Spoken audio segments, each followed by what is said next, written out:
Ministro de Relaciones Exteriores para Europa de Venezuela. Buenas tardes y muchísimas gracias por atendernos. ¿Qué tal?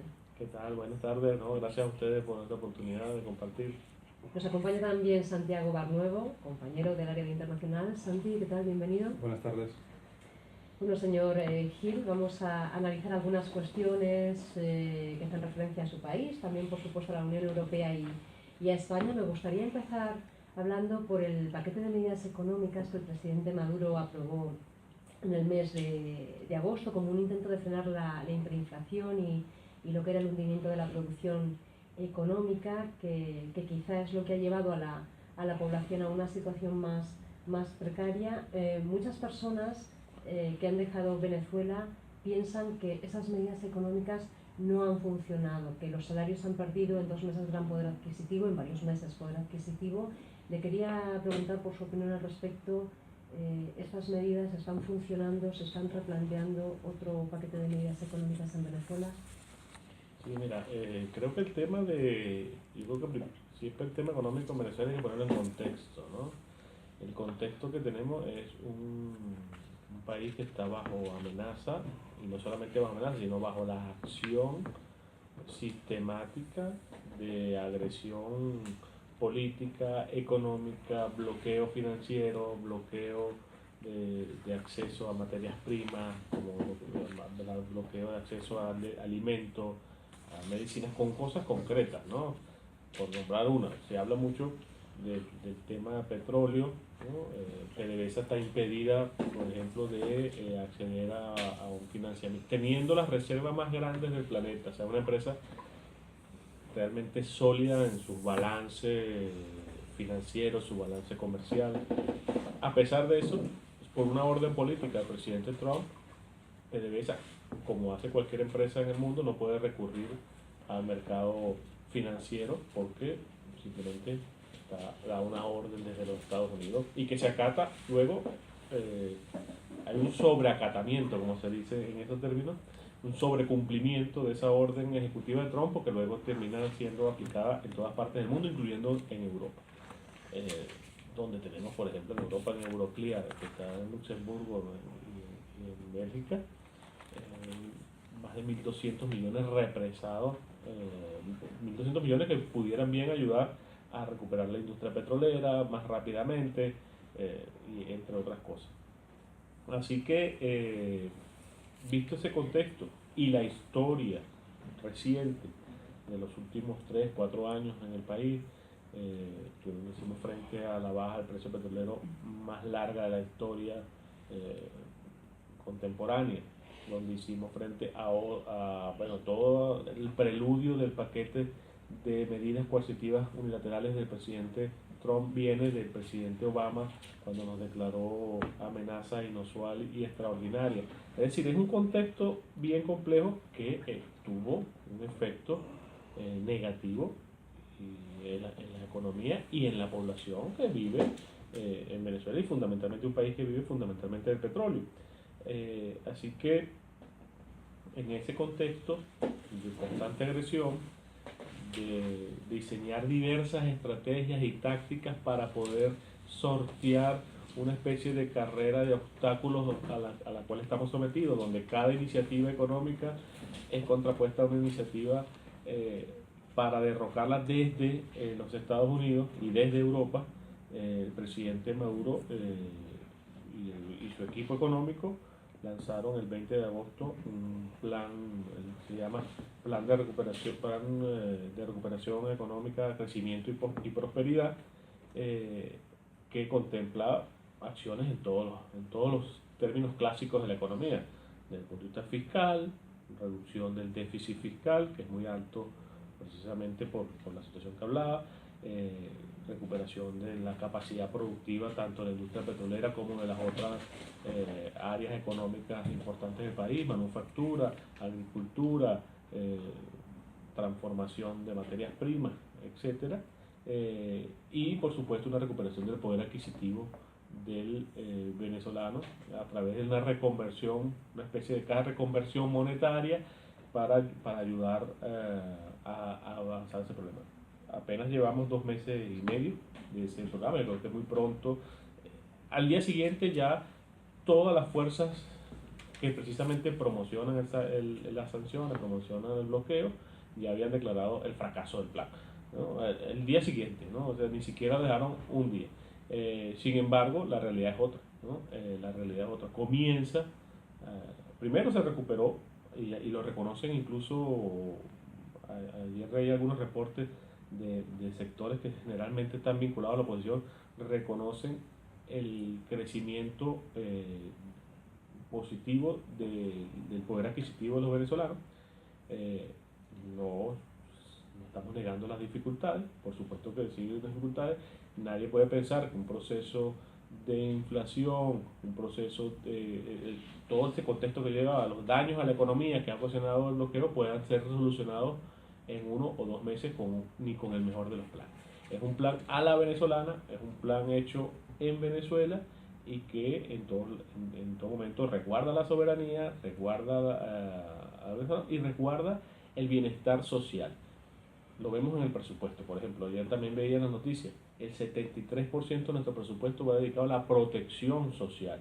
Eso yo creo que poco, sea muy grande o muy poco el presupuesto, indica, bueno, casi 3/4 partes de nuestro presupuesto son dedicadas a la protección social, acceso a la salud, acceso a la vivienda, acceso a la educación, en fin, la protección social es fundamental. A pesar de estas dificultades, la hemos mantenido.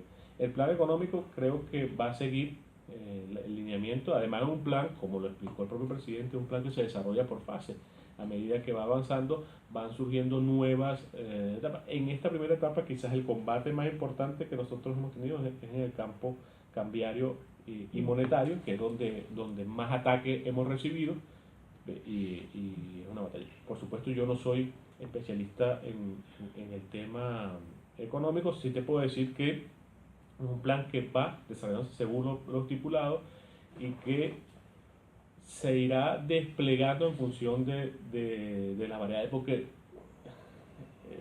contrario a cualquier país que desarrolla su plan económico, en Venezuela nuestro plan económico de desarrollo tiene una externalidad muy compleja, que es la acción de los Estados Unidos. Recientemente apenas arrancó el plan, el oro que viene creciendo, la producción en Venezuela de ese mineral, pronto vamos a ser certificados como segunda reserva mundial de oro, bueno, fue inmediatamente sancionado, siendo uno de los vértices del plan.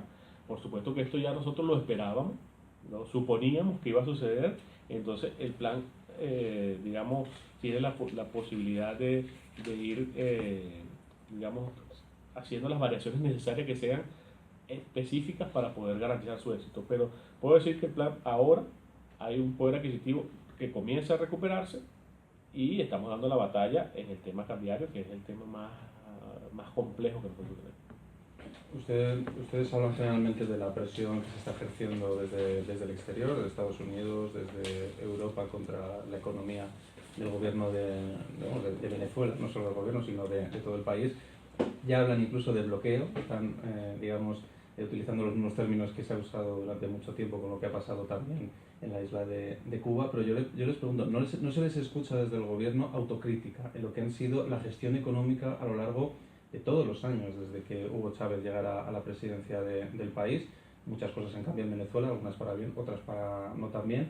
Y a preguntarles cuál es la autocrítica que tiene que hacer el gobierno de Venezuela, porque obviamente el gobierno de la República Bolivariana tiene alguna responsabilidad en la situación económica que se está viviendo hoy en 2018. Sí, bueno, lamentablemente creo que hay una falta de información. Yo dudo que exista un gobierno más autocrítico que el que hubo con el presidente Hugo Chávez y que hay con el presidente Nicolás Maduro. Con los que trabajamos con el presidente Chávez sabemos, digamos, lo vivimos en carne propia, la autocrítica permanente a la cual era sometido y la que sigue habiendo ahora. Nosotros hemos cuestionado, en muchos casos, hay una lucha férrea contra el exceso de burocratismo en Venezuela, hay una lucha férrea contra la corrupción, que es un tema importante también en Venezuela. Ahora, la corrupción que además ocurrió precisamente y se creció exponencialmente con la presencia de la anterior fiscal, que es muy defendida, por cierto, en los círculos internacionales, Luisa Ortega Díaz, que ahora estamos descubriendo y estamos siendo autocríticos y estamos corrigiendo, con un nuevo fiscal, con una nueva acción contra la corrupción, porque es uno de los temas que nos ha hecho mucho daño en materia económica, ha sido la corrupción. Eso lo hemos reconocido, y no solamente lo hemos reconocido, hemos actuado en función de eso, ¿no? La cantidad, creo que nada más en la empresa Petróleos de Venezuela hay alrededor de 70 altos directivos actualmente o en prisión o solicitados por la justicia por esta fiscalía. 70 personas que anteriormente no se les tocaba ni un cabello en la gestión de la antigua fiscal, que estaba, digamos, hacía parte de nuestro gobierno, pero bueno, lamentablemente era una institución que fue penetrada por la corrupción. Por poner un ejemplo concreto de cómo la autocrítica resuelve. También en el tema económico y la visión económica hemos hecho autocrítica, algunas decisiones que han sido tardías, por ejemplo, la adecuación. No es lo mismo gobernar con un precio de petróleo a $120 que con un precio de petróleo a $20. Y allí quizás digamos, la velocidad de reacción de la burocracia no es tan rápida como debe ser. Pero, repito, en un contexto de agresión, evidentemente lo que lleva mayor peso es la externalidad. No estamos minimizando con esto el tema de la autocrítica, tanto en políticas como en hechos concretos de corrupción o burocratismo, que son los grandes daños o los grandes males que hemos padecido, no en estos años, sino a lo largo de la historia en Venezuela. Luego volvemos al continente americano, pero ya que está aquí en España, en Europa, usted ha declarado que su país rechaza categóricamente la decisión de la Unión Europea de prolongar un año más las sanciones ilegales contra el pueblo de Venezuela. La Unión Europea, recordamos, emitió unas sanciones por las que prohibía viajar a la Unión Europea, se congelaban los activos en territorio europeo a 18 personas con cargos oficiales a las que Europa considera responsables de violaciones de los derechos humanos, también sanciones selectivas que incluyen el embargo de armas y equipos que se podrían utilizar para la represión interna. Mi pregunta es en qué punto están las relaciones con la Unión Europea y las relaciones con España. ¿Cuál es el momento en el que se encuentran esas? Yo ratifico el rechazo a la política de la Unión Europea, una política bastante, desde nuestro punto de vista, agresiva e inamistosa con el pueblo de Venezuela. Primero porque en el caso concreto, a nosotros los efectos concretos de esa política, digamos, o lo que pretende hacer, son bastante cuestionables, porque hace un embargo de armas cuando nosotros no compramos armas a Europa desde hace muchos años, ni compramos materiales de los que dice allí, muchos años sin tener negocios de ese tipo, como si tienen otros países y tienen la otra comunidad con Europa, bastante activa en la venta de armas y la venta de estos equipos. Con Venezuela no es ese caso. Nosotros somos un pueblo preparado para la paz y realmente no nos afecta esa medida. En el caso de los funcionarios legítimamente que ocupan legítimamente sus cargos, ejemplo la vicepresidenta, ejemplo el presidente del Tribunal Supremo, ejemplo el fiscal general de la República, son incluidas en una lista de medidas coercitivas simplemente por el hecho de promover un instrumento que está en nuestra Constitución, que es la Asamblea Nacional Constituyente. Y yo poco he visto en la prensa, por ejemplo, las razones por las cuales específicas, que están publicadas, además, están publicadas en el boletín de la Unión Europea, cuestionar, por ejemplo, a nosotros nos llamó la atención el constituyente Diosdado Cabello es sancionado y la justificación que coloca en el boletín de la Unión Europea es risible, porque dice se sanciona por usar un programa de televisión para promover la Asamblea Nacional Constituyente, ¿no? Es decir, la Europa que defiende los valores de la libertad de prensa y de expresión, prohíbe viajar a su territorio y le congela unos bienes que además no hemos visto todavía tampoco la lista de, curioso tampoco, hemos visto que congelan bienes pero nunca sale una lista de cuáles bienes. Todos las personas que están listadas han autorizado a la Unión Europea a publicar y a informar la lista de bienes en la cual está congelado. un año después no hemos visto la primera cuenta, primer coche, el primer piso, como si hay otros venezolanos que sí tienen acá en España bastantes propiedades y que aparentemente están protegidas, no lo han publicado. Entonces, la Unión Europea, que defiende que sus principios de la creación de la Unión Europea, con los cuales nosotros compartimos, de los derechos fundamentales del hombre y de las mujeres, la libertad de expresión, menos sanciona por lo menos una de las personas por tener un programa de televisión. La presidenta del Tribunal Supremo, la presidenta del Consejo Nacional Electoral, se sanciona por organizar una elección, ¿no? Entonces, cuando uno ve, resulta risible, y la única explicación que tiene es que la burocracia de la Unión Europea está recibiendo instrucciones desde los Estados Unidos, y eso para nosotros es muy lamentable.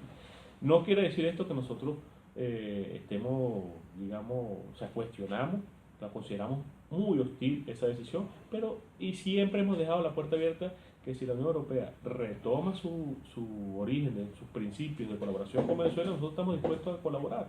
Eso, tenemos programas de colaboración con la Unión Europea, con todos los países de la Unión Europea queremos tener las mejores relaciones. Venezuela quiere tener relaciones buenas con todo el mundo, porque son relaciones entre Estados, no una relación con una parcialidad de un gobierno. Quien está ideologizando las relaciones entre los Estados es precisamente la Unión Europea y algunos países miembros. Luego me preguntaba el tema de España. Yo creo que hay que decirlo, el cambio de gobierno en España, si bien mantenemos serias diferencias en cómo percibimos muchos de los procesos que ocurren en Venezuela y que ocurren en el mundo, como es normal entre dos gobiernos, siempre eso va a suceder, hemos notado una apertura, por lo menos al diálogo. Yo creo que es importante, aún manteniendo la posición de diferencia, y es lo que nosotros pedimos. Yo creo que la posición del nuevo gobierno español ha sido una posición más sensata, con el simple hecho de, lo ha dicho el ministro Borrell, lo ha dicho su secretario de Estado, con el hecho de favorecer la posibilidad del diálogo. Parece realmente muy tonto decirlo, porque es lo que es el deber ser, o sea, todos los procesos deben resolverse por diálogo. Esto yo creo que ha sido un síntoma de mejoría. Yo creo que luego del impasse que tuvimos también con el gobierno anterior, de la expulsión de ambos embajadores, de España en Caracas y el de Venezuela acá en Madrid, lo hicimos con el gobierno anterior. Bueno, quedó claro que la necesidad de que España y Venezuela tengan buenas relaciones. España tiene inversiones en Venezuela muy importantes. Hay más de 300.000 españoles en Venezuela que viven en Venezuela con sus descendientes. Hay inversiones importantes en el sector financiero, el sector telecomunicaciones, el sector transporte. Yo creo que está más que claro que Venezuela y España tienen que tener buena relación a pesar de las diferencias. Así que, y nosotros vamos a trabajar en eso. Y yo creo que ahora hay una oportunidad, porque la tensión política en Venezuela ha disminuido considerablemente. La situación de hace un año y medio, ante la elección de la Asamblea Nacional Constituyente, de violencia promovida por la oposición, ya no existe. La Asamblea Nacional Constituyente abrió el tema de la paz, hay un programa de recuperación económica. Creo que hay condiciones objetivas mucho más favorables para que Venezuela y España desarrollen una relación más productiva, como debe ser entre los países que tienen tanto en común y tanta relación. Fue precisamente la convocatoria de elecciones a la Asamblea Nacional Constituyente, en la que no participó la oposición, la que inició un poco el camino de la aplicación de sanciones desde la Unión Europea. También se criticó la última elección presidencial, en la que salió ganador Nicolás Maduro. De hecho, no se reconoce esas elecciones presidenciales, se cuestiona su legitimidad. Ustedes vienen aquí a hablar con el gobierno de España, con los gobiernos de la Unión Europea, que no reconocen la legitimidad de su último proceso electoral. ¿Eso cómo se puede mantener en unas relaciones del día a día? Nosotros siempre hemos partido de la base que el único que puede cuestionar o no la legitimidad de un gobierno es el propio pueblo de Venezuela, ¿no? Para nosotros Realmente es irrito cualquier acción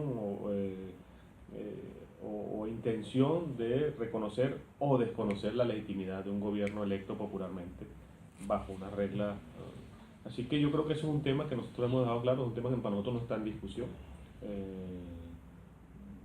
El pueblo de Venezuela tiene los mecanismos constitucionales para determinar la legitimidad de sus gobernantes, y eso lo hemos dejado claro, ¿no? Más allá del tema, nosotros insistimos, es un tema de ideologización de las relaciones. Es como si Venezuela se pusiera a cuestionar cada proceso electoral porque no le parece del mundo, o sea, sería la locura. La Unión Europea tiene relaciones con diversos mecanismos en el mundo, no todos democráticos, ¿no? Nosotros compartimos, la Unión Europea y Venezuela comparten los principios de la democracia, pero también tenemos relaciones, tanto Venezuela como la Unión Europea, con países que tienen otros sistemas distintos al sistema democrático, y eso no es un impedimento en desarrollar las buenas relaciones, ¿no? Tenemos relaciones con países que tienen monarquía absoluta, tenemos relaciones con los regímenes de Europa son regímenes parlamentarios, nuestro régimen es presidencialista. Bueno, pero así es la democracia. Cada pueblo se da el gobierno que cree dar, y no lo digo yo, lo dice la Carta de Naciones Unidas, en la cual todos somos firmantes, y la que rige las relaciones. Y nosotros la hemos mantenido allí. La Unión Europea puede emitir las opiniones que quiera, a nosotros no nos afecta la opinión de la Unión Europea, lo que sí nos afecta es cuando comienzan los procesos de injerencia. Y en este tema de la legitimidad lo hemos dejado claro, el único que puede cuestionarlo es el pueblo de Venezuela. Respecto a los venezolanos que se están marchando, que se han marchado de Venezuela, le quería preguntar si hay una situación de crisis humanitaria en Venezuela, y también de cara a la cumbre iberoamericana, si piensan que los países que han recibido a esos venezolanos, Colombia, Brasil, Ecuador, Perú, Chile, pueden sacar a colación la respuesta internacional en esta cumbre. No sé si va a acudir el presidente Maduro. Bueno, mira, la situación de migración venezolana, que para nosotros es una situación relativamente reciente, producto precisamente de los efectos del bloqueo y la presión financiera, económica, ¿no? Que es evidente, no escrita, incrementó los flujos migratorios hacia el exterior desde Venezuela. Lamentablemente, es un tema, como todo lo que tiene que ver con Venezuela, no sabemos por qué, creemos, insisto, que por la excesiva ideologización de las relaciones se ha politizado. Entonces, lo que debería ser en Sudamérica un flujo normal, porque en Sudamérica tenemos acuerdos, tratados de flujo migratorio, de libre flujo migratorio. De hecho, en Venezuela viven 5.400.000 colombianos. Nosotros nunca nos quejamos ante la comunidad internacional por un flujo migratorio de colombianos hacia Venezuela. 5.400.000, viven alrededor de 500.000 ecuatorianos, 200.000 peruanos. Es decir, en Venezuela tradicionalmente es un país acogedor de inmigración, y nunca lo planteamos en ningún foro como un tema que desestabilizara a Venezuela o desestabilizara la región. Hay que ver que los efectos de la guerra de Colombia en Venezuela han sido bastante perturbadores, y más aún las cifras un poco, digamos, con mucha opacidad que ha presentado algunos organismos internacionales muy politizados. Ya, las Naciones Unidas están muy politizadas. 3 millones dijeron ayer de venezolanos que habían salido. Sí, fíjate, la Organización Mundial de Migraciones, que es un organismo accesorio un organismo que integra el sistema de Naciones Unidas, lo hizo en un estudio reciente. El 70% del flujo migratorio que cruza la frontera desde Venezuela hacia Colombia es colombiano. O sea, no son venezolanos que están yendo a Colombia, son colombianos que se están regresando a su país por una situación muy lógica, el proceso de paz en Colombia. O sea, la razón de que esos colombianos estaban en Venezuela era precisamente por una situación de 60 años de guerra, que afortunadamente y gracias también a la intervención de Venezuela, el proceso de paz en Colombia ha logrado que muchos colombianos quieran retornar. Ahora está sucediendo un efecto contrario, lo veían estos días reportado por una cadena que para nada es una cadena amiga nuestra, que es Caracol, donde están reportando ya el flujo migratorio al contrario, es decir, ahora se están devolviendo hacia Venezuela estos migrantes. También decía la propia Organización Mundial de Migraciones, para usar sus cifras, que para nosotros sigue siendo una cifra manipulada y con un sentido de dañarnos, pero aún así no han podido ocultar, por ejemplo, que el 95% de las personas que cruzan la frontera, o sea, ya dije, el 70% eran colombianos, pero el 95% de este total se devuelve el mismo día. Es decir, quien conoce la frontera entre Venezuela y Colombia sabe que es una de las fronteras más activas del mundo.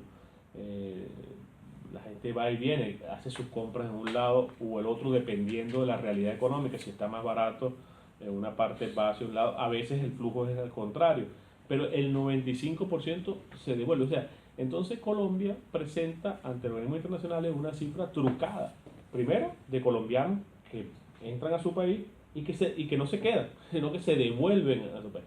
Luego hemos visto cifras, bueno, ha sido realmente grosero, realmente ha sido triste la posición de algunos organismos como ACNUR, por ejemplo.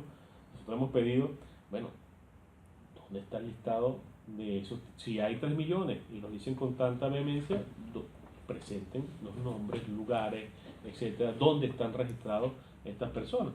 No se nos ha presentado. Nuestro canciller ha intentado innumerables ocasiones de comunicarse con el canciller colombiano para precisamente ver estas cifras. No ha sido posible.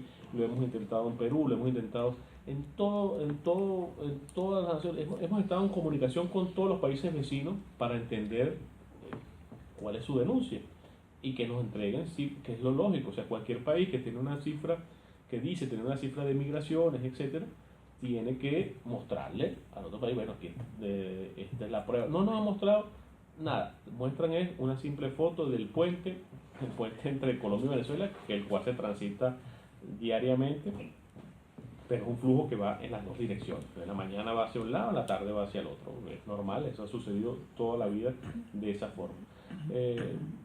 Insisto, la politización de la migración, simplemente por hacerlo. Reconocemos que hay un flujo que no existía anteriormente en Venezuela, producto de una situación económica, y que es un flujo que surge en cualquier país del mundo que tiene problemas económicos y donde en una región donde hay libre movilidad, eso debe suceder sin ningún problema. ¿El presidente Maduro irá a la cumbre? No sabría decirlo, no tengo la agenda, no manejo la agenda del presidente, pero seguramente nosotros estaremos representados en alto nivel en esa cumbre. Hablaba usted de las personas que salen de Venezuela.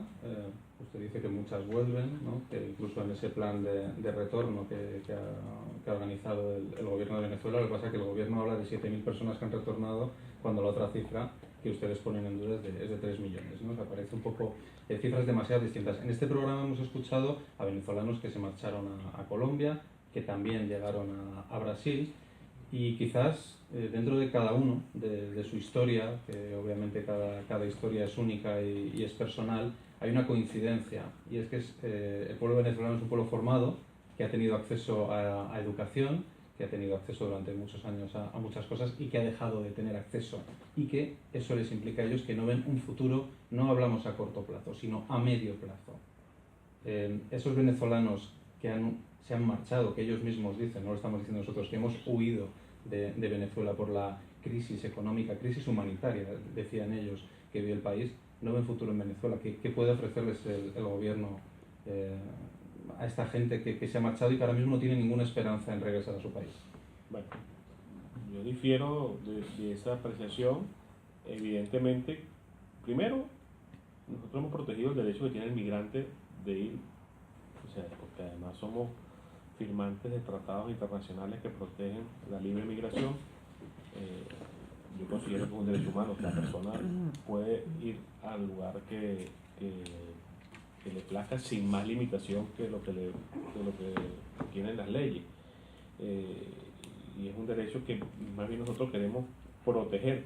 Lo que hemos denunciado es la politización de la migración y como tú te referías al plan Vuelta a la Patria, un plan que surge porque en en el esquema de politización de la migración y de potenciar, de crear un polo de atracción a la migración, se comenzaron a tejer realidades mediáticas, informativas, donde falsamente se creaban expectativas. Estas 9.188 personas que han regresado lo han relatado de esa forma, han sido engañadas, se les ofreció trabajo fácil, vida protegida, acceso a la seguridad social, cosa que no es así. Ahora, las razones que tengan para eso, nosotros no podemos ocultar una situación de una baja de la calidad de vida en Venezuela producto de las sanciones económicas. Eso nosotros no lo hemos ocultado y eso afecta individualmente a las personas. Pero decir que ha perdido la esperanza en un país que a pesar de las sanciones ya ha entregado 2.200.000 y tantas viviendas gratuitas, casi todas en este periodo, en estos últimos 5 años, en un país donde la educación sigue siendo gratuita y de calidad, donde sigue existiendo un acceso a la salud muy superior al de sus vecinos. Veíamos, en estos días recientes surgió el informe también de otro organismo de Naciones Unidas, que es la Organización para las Naciones Unidas para la Alimentación y la Agricultura, donde precisamente no es Venezuela el que tiene los peores indicadores. No estoy hablando que tengamos indicadores peores, malos, sino que no es Venezuela. Venezuela sigue estando en un nivel de posición en vía de cumplimiento de las metas del milenio, y hay otros países, precisamente uno que es un polo de atracción, lo voy a decir, Colombia, donde Colombia es el país con más desnutrido y que más deterioro que hay en la región. Entonces, vender una idea de que la gente huye por una situación humanitaria es simplemente un montaje construido en el tiempo, tomando algunos elementos de la realidad, como es la situación económica y el cambio, digamos, la disminución del acceso a algunos bienes y servicios, para convertirlo en una situación de catástrofe que no existe, que no es real, ¿no? Nuestros indicadores están allí, pueden ser analizados y pueden darse cuenta que es una situación que está muy lejos de ser una situación de crisis humanitaria. Luego, como todo lo que se habla de Venezuela, es potenciado por el tema de los medios y es excesivamente, yo insisto, ideologizado y politizado.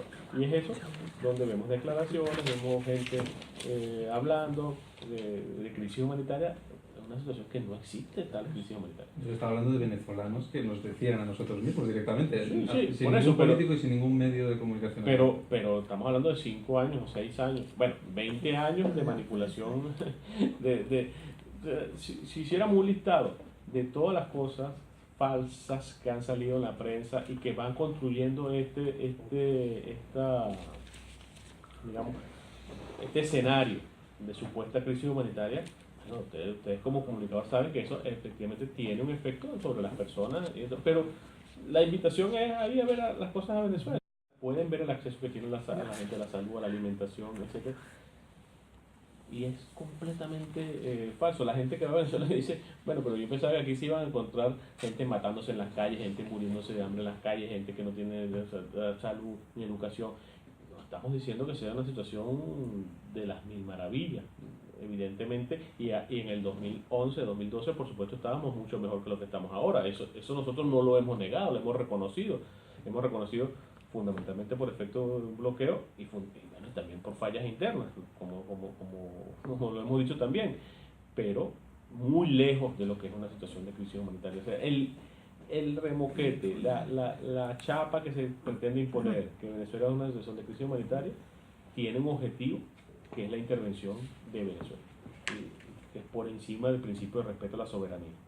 Tenemos ya muy poquito tiempo, pero sí me gustaría hacerle una última cuestión. Tanto el gobierno colombiano de Iván Duque como Brasil, bueno, Colombia ha endurecido el discurso contra Venezuela. Tenemos en Brasil a Jair Bolsonaro, tomará posesión el 1 de enero, y también ha tenido un discurso duro con Venezuela. Incluso yo creo que llegó a comentar en alguna ocasión que no descartaría una intervención militar, unas acciones militares. Le quería preguntar precisamente cómo se perfilan las relaciones con Colombia y especialmente con Brasil, con el Brasil de Bolsonaro. Mira, como lo hemos explicado innumerables veces, nosotros primero no interferimos en ningún asunto interno de ningún vecino ni ningún país del mundo. y deseamos tener buenas relaciones con todos.